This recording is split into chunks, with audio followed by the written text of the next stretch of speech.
जय माँ गायत्री। आज हम कल वाली वीडियो जो बनाई थी, ग्रहों के अलग अलग लक्षण,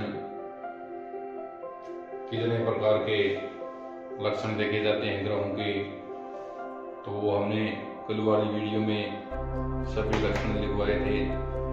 एक एक करके 45 लक्षण लिखे जाते हैं, देखे जाते हैं ग्रहों के। किसी भी जातक की जन्म कुंडली बनाते वक्त ग्रहों के सभी 45 के 45 लक्षण देखकर ही उसकी जन्म कुंडली का फलादेश करना चाहिए, ताकि वो बिल्कुल सटीक हो। इस प्रकार आज हम सभी ग्रहों के एक एक कर सभी चिन्हों के बारे में, सभी स्वादों के बारे में, सभी शुभ अशुभ तात्पर्य कहने का यह है कि सभी 45 लक्षणों के बारे में आपको बिल्कुल सरल भाषा में समझाने का प्रयास करेंगे, और आप भी बिल्कुल सरल भाषा में समझने का प्रयास करना, ताकि एक बार में ही आपको सब समझ आ जाए और अपने जीवन में शुभ अशुभ का विचार कर कोई भी कार्य कर सके। अब बात करते हैं हम सबसे पहले ग्रहों के चिन्ह के बारे में, कि कौन से ग्रह का कौन सा चिन्ह होता है, किस प्रकार किस चिन्ह से दर्शाया गया है। हम कैसे पहचाने कि सौरमंडल में, ब्रह्मांड में जो कोई ग्रह है वो किस चिन्ह से दर्शाया गया है, ये बहुत जरूरी है। शुरू करते हैं हम। सबसे पहले ज्योतिष मानता है सबसे बड़ा ग्रह सूर्य को मानता है, सबसे पहले सूर्य को लेकर चलता है। तो सबसे पहले हम नंबर 1 पर है सूर्य। अब सूर्य का जो चिन्ह है, तो सूर्य को हम देखते हैं, वो देखते हैं गोलाकार में।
जाने जाते हैं, और नाम से भी कहीं नाम ना लिखा हो और इस प्रकार का जहाँ पर चिन्ह बना हुआ हो, तो समझ सकते हैं कि यह सूर्य को दर्शाता है।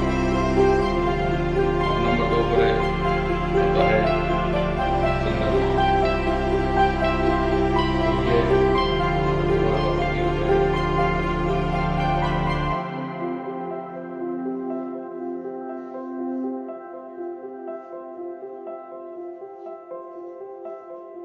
रविवार। अब नंबर 2 पर चंद्रमा।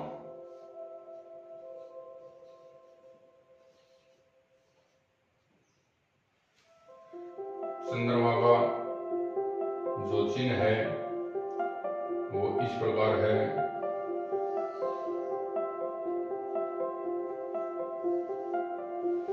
अर्धगोलाकार। जो चंद्रमा है, चंद्रमा ग्रह का चिन्ह अर्धगोलाकार रहेगा, जो सोमवार को दर्शाता है। चंद्रमा का वार सोमवार रहता है।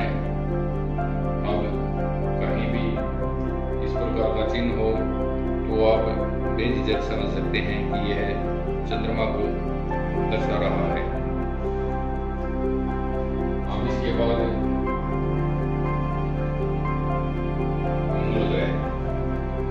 मंगल ग्रह का आकार जो होता है वो होता है त्रिकोण का। और मंगल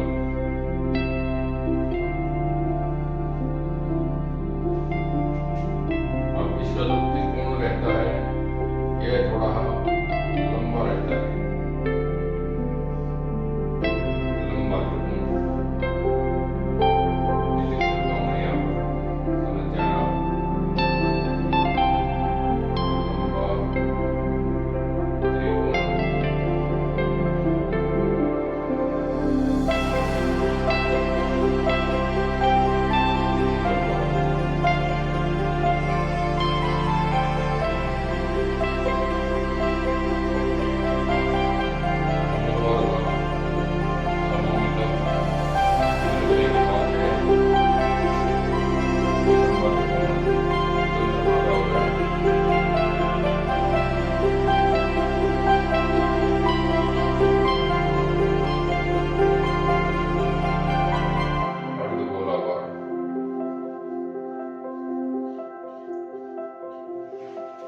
अर्धगोलाकार यानी आधा गोल, अर्धगोल। और सूर्य का आपका दिख ही रहा है,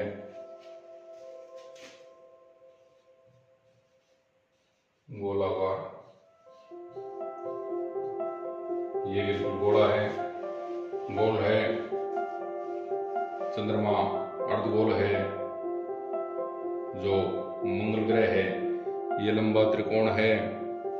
अब इसके बाद आती है बुध।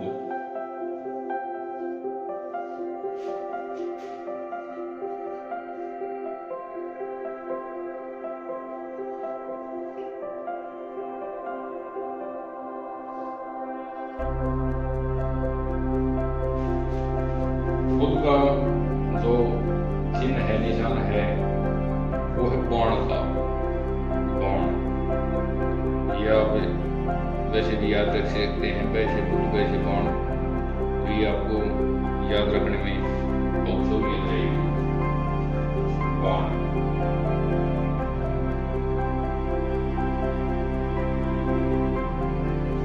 और इसका स्वामी तो बुधवार का ही है।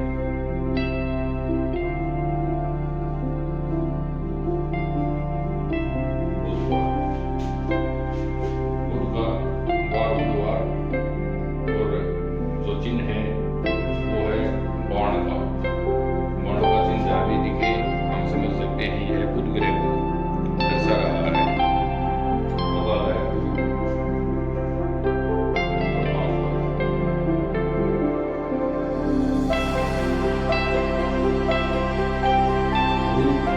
जिसे हम बृहस्पति देव भी कह सकते हैं,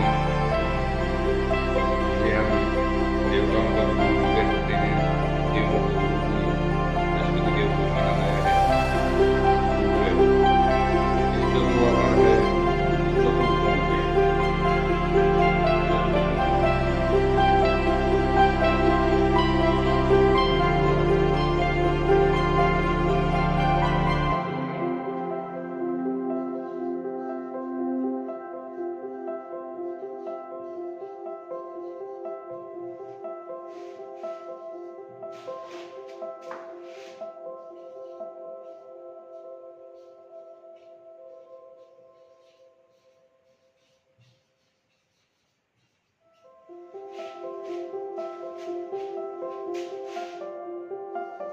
ये गुरु का चतुर्गुण का निशान हो गया।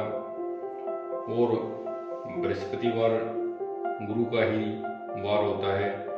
गुरु से ही हम उसको समझ सकते हैं।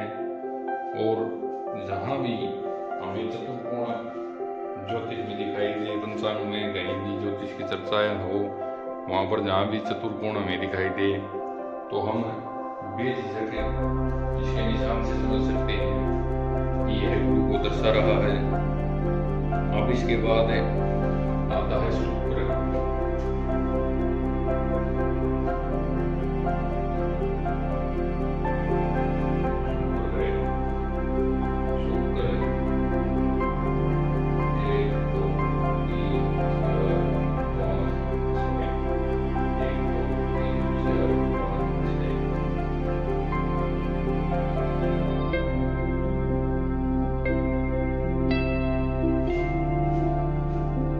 ये 6 गुणों को दर्शाता है। 1 2 3 4 5 6। शुक्र ग्रह का जो निशान है वो षटकोण है। षटकोण गोलाकार, गोलाई भी हो लेकिन कोण 6 हो। ये हमें ये दर्शाता है, हम समझ सकते हैं इसका निशान देखकर कि यहाँ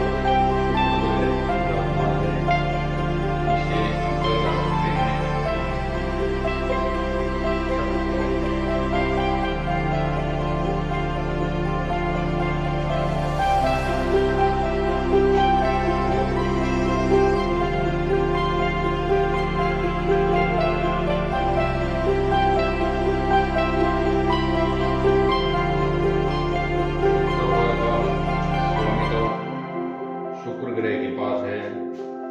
शुक्र ग्रह ही जिसका स्वामी है। ये निशान से हम समझ सकते हैं किसी की कुंडली के अंदर या किसी पंचांग के अंदर कहीं भी हम ये निशान देखते हैं तो ये निशान दर्शाते हैं कि कौन सा ग्रह कहाँ विराजमान है। अब इससे आगे हम बात करते हैं शनि ग्रह की। शनि ग्रह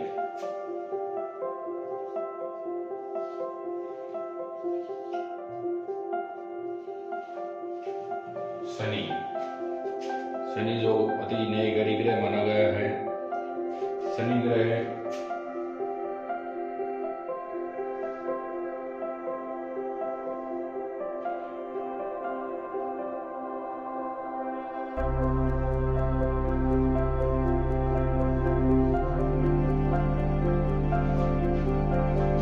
शनि ग्रह का जो ये निशान है, ये तलवार का निशान है। ये लिख दिया मैंने यहाँ पर, तलवार। शनि ग्रह तलवार के निशान से दर्शाया जाता है। यह तलवार के धार मानो न्यायप्रिय ग्रह है।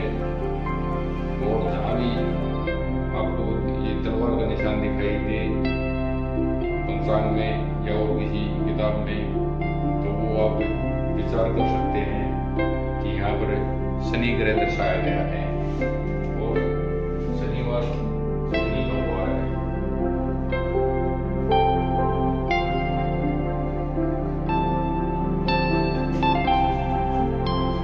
शनिवार का स्वामी शनिदेव शनि ग्रह के पास है।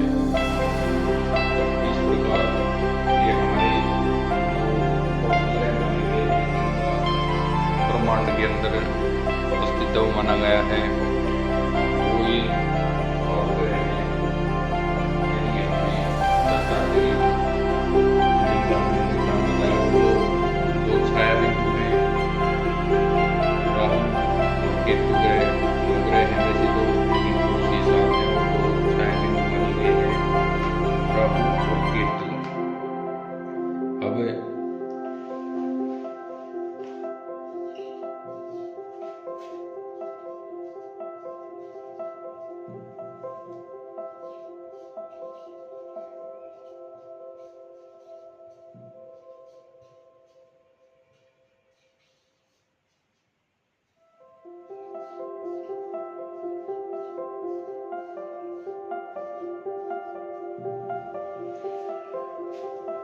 राहु जो छाया बिंदु है उसका आकार मनुष्य के सिर का आकार बताया गया है। मनुष्य के सिर की तरह वो छाया दिखती है, इस प्रकार का आकार माना जाता है। और राहु और केतु ग्रह के बारे में अनेकों दंत कथाएं सुनने को हमें मिली हैं, अनेकों विचारधाराएं हैं, लेकिन राहु ऐसे मनुष्य के विचार बताए जाते हैं, दिमाग बताया जाता है, सिर है। इस प्रकार आगे हम बात करते हैं केतु की।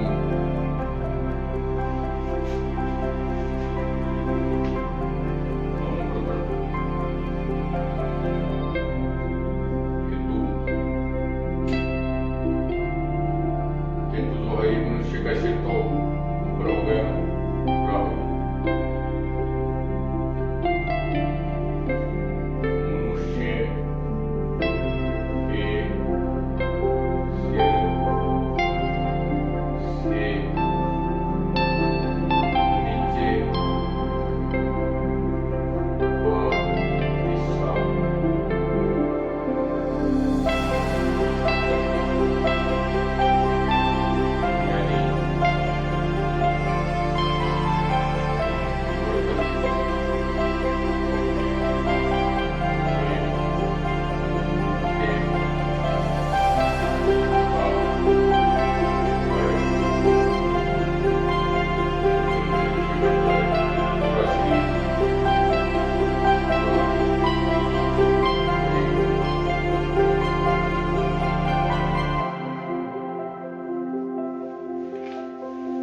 ये हो गया हमारा केतु का चिन्ह, जो मनुष्य का जिसे धड़ बोलते हैं, मतलब कह सकते हैं कि गर्दन से नीचे का पूरा शरीर पैरों तक जितना भी हमारा शरीर बाकी बच गया वो केतु का चिन्ह माना गया है, केतु को दर्शाता है। इस प्रकार ये हो गए 9 के 9 ग्रहों के चिन्ह, जिस तरह कल वाली वीडियो में जैसे कि हमने आपको बताया था कि एक एक लक्षण जरूर देखकर विचार करना चाहिए, तभी जाकर हम किसी भी जातक की सटीक भविष्यवाणी कर सकते हैं। अब 45 जो लक्षण बताए गए हैं उनमें से एक लक्षण जिसका नाम है चिन्ह, एक लक्षण का अध्याय आज यहाँ पूरा होता है। आप सभी कॉपी पेन लेकर और अपना लिख सकते हैं, इनको साथ साथ अभ्यास करते रहें और देखें मनुष्य जीवन में टोटली पूरा प्रभाव ग्रहों का ही रहता है। कौन सी ग्रह की क्या चाल चल रही है, कौन सी दशा चल रही है, कौन सी महादशा चल रही है, कौन सी क्या सूक्ष्म दशा है, बहुत सी चीजें होती हैं गहराई से विचार करने की। धीरे धीरे उम्मीद करता हूँ, कोशिश करूँगा जहाँ तक भी हो सकता है आपको सरल माध्यम से और सरल भाषा में सटीक जानकारी देने के प्रयत्न करते रहेंगे। और आप बनाकर इनको लिख सकते हैं ताकि भविष्य में भूलना पड़े, याद रहे, और जब भी जरूरत पड़े तो आप उसे खोल कर फिर दोबारा देख सकते हैं। इस प्रकार आने वाली वीडियो में ये 45 लक्षण हैं, तो ज़्यादा बड़ी वीडियो ना करते हुए, ज़्यादा बड़ी वीडियो हो जाएगी अगर 45 लक्षणों पर बात करने लग गए तो वीडियो का कोई अंत ही नहीं रहेगा। इसलिए रोज़ाना 9 ग्रह के एक एक लक्षण करके हम बताते रहेंगे और ये 45 लक्षण कोशिश करेंगे 45 वीडियो में पूरा करने की। इस प्रकार रोज़ाना अभ्यास करने के लिए आप भी रोज़ाना इसको देखकर और लिखते रहें, साथ साथ याद होता रहे, क्योंकि जितना लिखोगे उतना याद जल्दी रहेगा, जल्दी होगा। और हम प्रयास करेंगे हमारे ऋषि महात्माओं की जो खोज थी उसको आगे बढ़ाने की, ना कि विलुप्त करने की, क्योंकि सद्मार्ग का रास्ता है और ये एक गणित का ज्ञान है, पढ़ाई है, ये हर इंसान कर सकता है और करके अपने जीवन को सुखमय बना सकता है। इस प्रकार वीडियो को ज़्यादा लंबी ना करते हुए इतना ही कहना चाहूँगा कि कल से दूसरा दिन की चर्चा परसों तीसरे की, उससे अगले दिन चौथे की, इसी प्रकार करते हुए ग्रहों की बात पूरी होने के बाद हम विषय लेंगे राशियों का, फिर नक्षत्रों का, फिर दशा ओरा चौकड़िया, धीरे धीरे करके रोजाना हम बहुत ही सरल भाषा में वीडियो बनाने का और वीडियो डालने का प्रयत्न करते रहेंगे, ताकि बिल्कुल साधारण से साधारण आदमी उस बात को समझ सके। ठीक है जी, धन्यवाद। जय माँ गायत्री, जय गुरुदेव।